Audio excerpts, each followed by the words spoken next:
Hi, good evening. It's Julia here, single mum entrepreneur, coming to you live on day 69 of 365 days of live. A few people have asked me recently, sort of asked me on LinkedIn, do I think drop shipping, because that is the particular model that I'm in.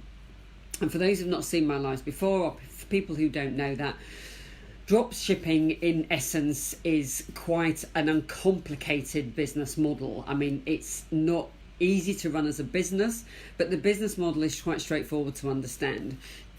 Imagine basically you just have a web store, an online store, and then what you do is you have suppliers elsewhere who are storing your product, and you basically import the information and the images and so on into your store. So you basically have a storefront that's showcasing these products.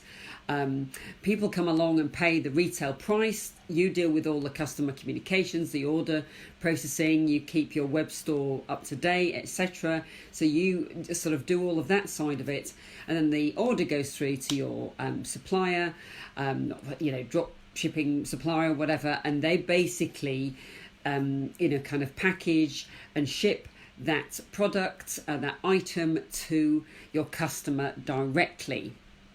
So cutting out your need to actually do the out and out fulfillment. Now, why this is advantageous is because then you don't have that. And I used to find this when I was selling on eBay, I'd get wholesale stuff and then resell it on eBay, was that I'd always be going to the post office backwards and forwards, and there was a lot of that going on. So why drop shipping is very interesting is that it means you don't have to pay for inventory up front. So you don't have to go out and buy a load of stock and then find somewhere to store it, or you have it piled in a spare room in your house or whatever. You don't physically have to fulfill it yourself. And so you save, a bunch of costs and a load of time on that whole kind of storage side, the fulfillment side, etc., kind of taking stock of your inventory on site. And then also, so what you get, your gross profit, I say gross profit because that's not taking advertising costs into account, but your gross profit is the difference between your retail price and the price you pay the supplier.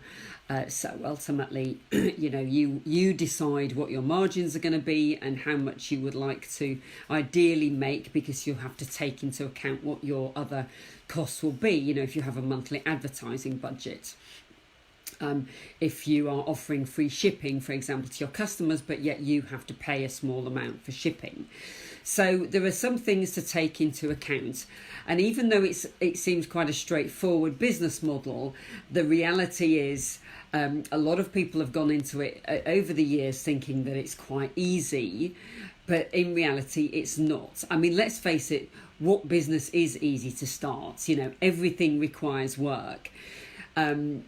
So if you're thinking that starting a business that operates predominantly online is going to be easy, then the sad fact it isn't. There's no get rich quick, and the same is this is the same with drop shipping. And also you can choose where your products are drop shipped from. In my case, because I'm in the UK and we don't have a wealth of drop shipping suppliers. I've spoken about this before, that the market for drop shipping suppliers is not strong in the UK. Whereas in the US you have a much wider market. There are a few in Europe as a whole, but the UK we don't have a whole load. We have the wholesalers that will do drop shipping, but the ranges that are available, the variety of items in the different kind of retail categories and product categories is not huge in the UK. So I choose to drop ship from China. Now, obviously, and I think drop shipping from China has had a really bad rap, but the truth is it's very different. It's very different nowadays, and it's all kind of dependent on a few key aspects as to how successful your store is going to be. Dropshipping has certainly become more competitive. It's a few years ago, kind of half a dozen or so years ago, a lot of people made money very quickly in dropshipping because they basically there was that scarcity. There weren't a lot of people doing it. Now, Shopify stores pop up all over the place. Drop shipping stores. So it has become more of a challenge, but all that means is that you really have to think a lot more about a few key points. And the first point I would say is that you really have to think about your niche. Now, I've talked about this before, and having a niche applies across all sorts of businesses, but the niche is critical, and it really can make or break the store. The success of the store. Now, when I launched my specialist e-commerce program and dropshipping program, which more details to follow in the coming weeks as to how you can kind of get aware of the pre-launch, etc. I'll be putting up a landing page where people can kind of sign up for some updates. But basically, the niche is absolutely crucial. And I've known people who've kind of jumped into drop shipping but haven't necessarily really thought about their niche. Now, there are tools out there which help you kind of identify products and niches and bestsellers and things like that, but the reality is usually often they're paid tools. So you might get a very short free trial, but if you wanted to use it on an ongoing basis for product selection, then you generally have to pay. And obviously, the great thing about dropshipping is that your setup costs. Hello, good evening. Thanks everyone for joining us. Just talking about why dropshipping is still a viable business model in 2020. That's the business model that I use for my business, and I'm certainly very passionate about it and have learned a lot over the past 3 years about this model. So the niche is very critical to your success. And yes, I've kind of advised a lot of people over the past few years as to, what kind of niches you should go into. There are certain tips and tricks that you can do to find, kind of hot products and so on. When I started out, I was just looking on Amazon bestsellers, for example. I was using some tools from eBay to try and find what was selling on eBay and so on. But there are paid products out there, and but it's ultimately there are other ways to research this. But what I would say is that you have to pick something that you're going to be passionate about, because if you just try and ride a trend and say, okay, I just got an order came in as I'm speaking, my little just dropped down. It said I've got an order. It's the great thing, isn't it? I'm not had to work for that. I've just got that order coming. Well, I have had to work for it, but it's nice when repeat orders come in. So having the niche is really critical, mainly because if you have something that you're not interested in, if you can't get your marketing messages right, then your store isn't going to be successful. Now, I've had people say to me, oh yeah, but I'd rather just sell everything.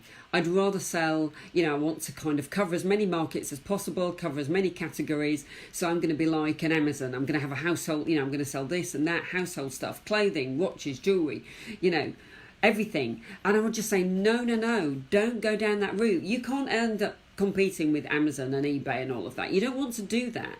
What you want to do is you want to build a store that you are passionate about, so it can be based around a hobby or something you absolutely love. If you love fashion and clothing, but you love certain types of handbags or whatever, you can thank you for the like.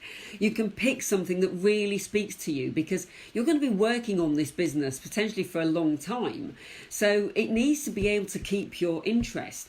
So I would always say to people, never ever just go for a generic store. Just don't. And go as niche as you can. So go, try and get a subset of a subset of a niche if you can, to try and get as close as possible to being able to define a target audience. So because then your marketing messages are going to be so much more specific, which is exactly the same really with your business. Let's face it, whatever business you're in or doing, there'll be people who are your best customers, your best clients, etc. And so you will have already sort of developed, that's your avatar as they call it, isn't it? The customer avatar. And you know, it's a lot easier to market to one set of people with similar characteristics in a particular demographic than it is to try and appeal to the masses. So that is absolutely crucial. And the other thing really I would say is that, you know, you should focus on things that people want. Now, okay, there may be things that they need, but if you're dropshipping from China, which I am, then it's no good for me to be selling stuff that maybe they could get on Amazon Prime next day because it's things that they're really, you know, kind of desperate for. So if I was setting up a toy store, you know, like a couple of weeks before Christmas, and I was expecting to get products shipped from China, which could take sort of 2 to 4 weeks, so, you know, 4 weeks being kind of almost worst case scenario, but, you know, that's just not going to work, is it? Because people, you know, at that time of year are jumping on Amazon or whatever, and they're getting stuff as fast as possible. So, you know, if you are selling, you know, smartwatches, for example, okay, it may be something that people say, oh, I really need a smartwatch. But you've got to think about, well, okay, is this something that they could probably wait for? You know, could they wait a couple of weeks for that smartwatch? Well, probably, because I'm sure they've already got a watch and they've got, you know, they can get around, they can live without it for a couple of weeks. So the last thing you want to do is start selling things that people, or drop shipping things from China in particular that people really need. Because you've also got to remember that, you know, I have a couple of friends who do they sell on Amazon, but they sell one or two very specific products.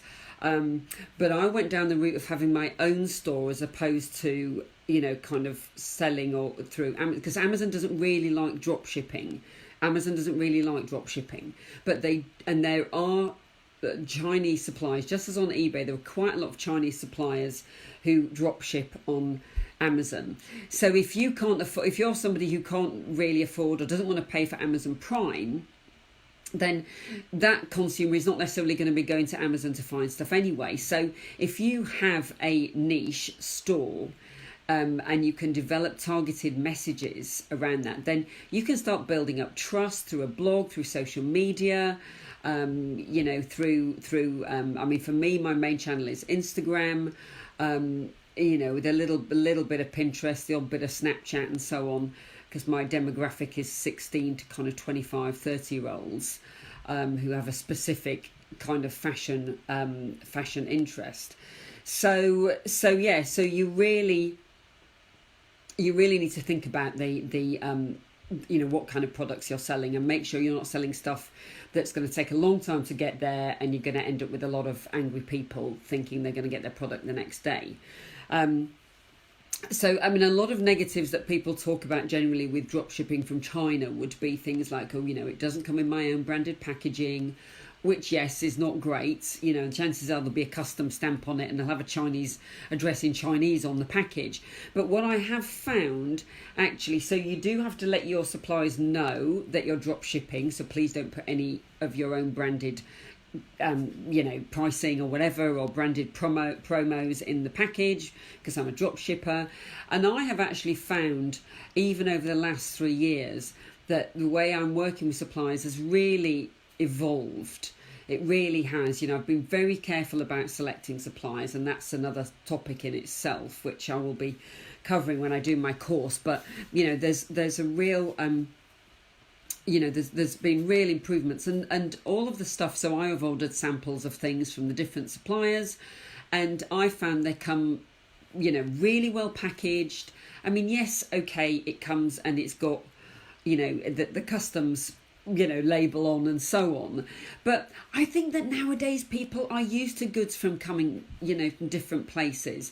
And I don't think that goods from China, to my view, it's not got the same negative perception that it has when I was a kid. We used to laugh, I'd get a doll from China, say made in China, and there was always this connotation for some reason that, and now I'm going back 30 odd years, you know, in fact more, 40 odd years, you know, that it wasn't good quality. But things are very, very different now. We know the strength of the Chinese you know, market. So So I've found, that as long as you develop good understandings with your suppliers, and good communication sort of lines with your suppliers, then it works very well.